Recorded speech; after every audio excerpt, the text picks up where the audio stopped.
Good day, everyone. We are here to discuss Rizal's annotation towards Morga's successors. Before going into the main parts of our discussion, we must first discuss Morga's purpose for writing successors.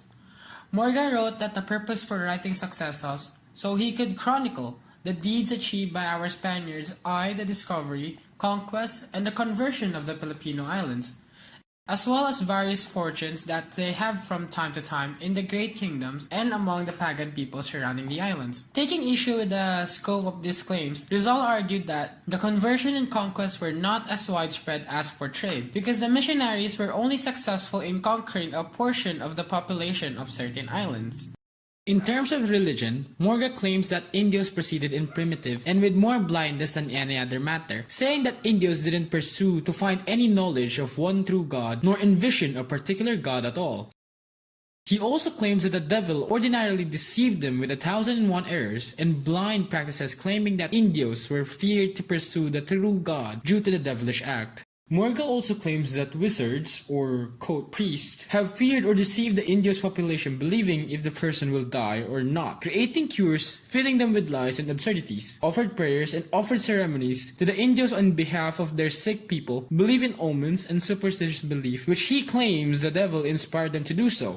In Rizal's annotation, however, he states that during those times up until the present, everyone has their own god to believe in, and no one has proven their god to be real, or the other god to be fake. Rizal maintained an open-minded arguments toward religion as it is a sensitive topic.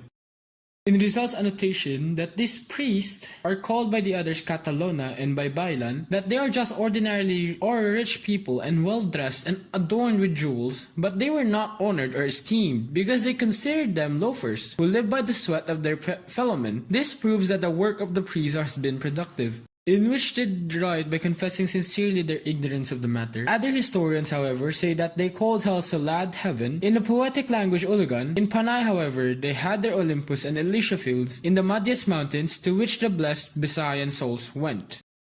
Morga focused on the persons who ruled the Philippine Constitution time. According to him, principal men were the leaders whose regulations were about unmistreating and offense. He said that if a leader would be mistreated, the person would be dissolved, or if the henchmen commit a slight offense, they would become slaves. Rizal was being more objective at one by one characterizing the person in the authority.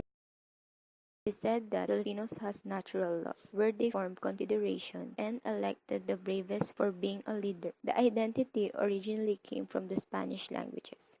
He added that slaves were not always in dismal condition. Based on Argensola, slaves still eat with their masters at the same table.